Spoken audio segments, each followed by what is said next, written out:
Guignol, il est lyonnais. Il parle de la vie quotidienne à Lyon, des tracas de la vie quotidienne. Et puis c'est aussi un patrimoine qui vit à travers des spectacles.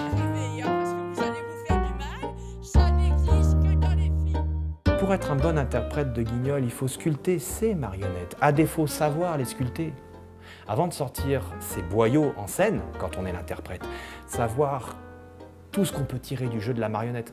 C'est quoi son art? Comment je vais me battre contre les pirates, moi? Comment? La philosophie du personnage Guignol, c'est le redresseur de tort. Il va défendre la veuve et l'orphelin contre l'oppression. Donc, il peut être que sympathique. Depuis plus de 2 siècles, une marionnette incarne l'histoire de la ville de Lyon. Guignol, un petit personnage moqueur et impertinent, tout droit sorti de l'imagination de Laurent Mourguet, qui le crée quelques années après la Révolution. Laurent Mourguet, il est tisseur, et puis il perd son travail de canut à la Révolution française. Il devient marchand, puis arracheur de dents.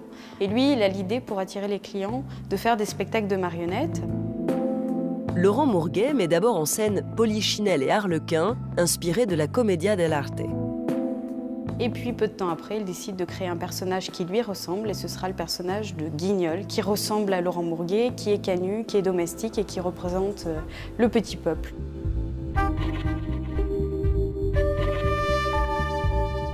Jean-Paul s'est passionné pour cette marionnette qui, dès sa création, trouve son public, celui des faubourgs de la ville.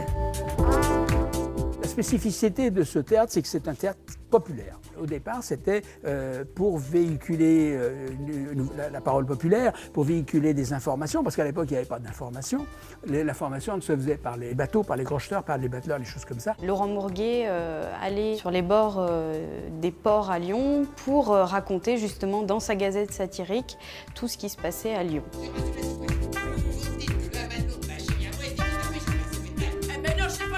Le personnage petit à petit se répand et Guignol arrive à être connu un petit peu sur la place. Et donc là aussi il va pouvoir petit à petit édulcorer son répertoire. On mêle alors Guignol à toutes les pièces de théâtre, les parodies, les opérettes, sans compter quelques mauvais lieux.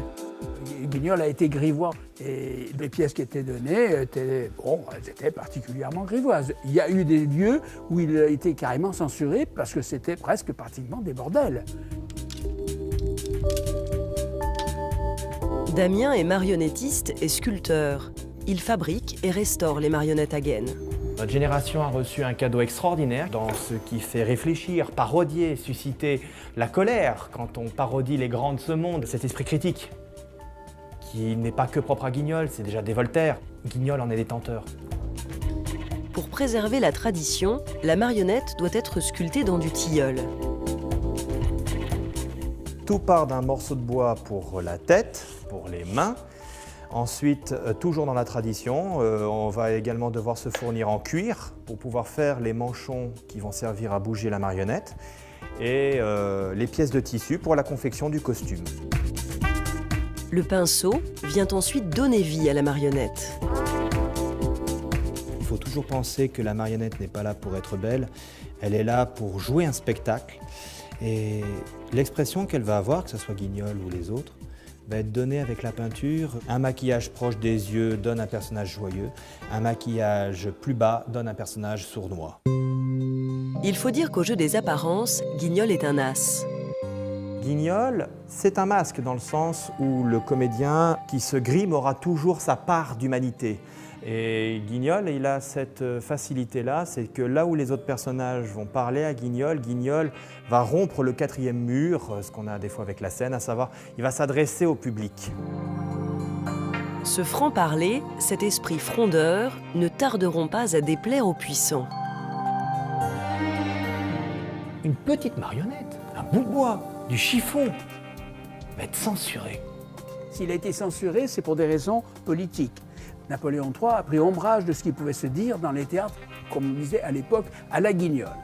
Et il avait demandé au préfet de faire censurer les textes et surtout de soumettre à une autorisation préalable toute la création de théâtres de Guignol. On préfère censurer par peur de l'écho que ça peut susciter, aussi bien que de l'intelligence que cela peut développer dans l'auditoire.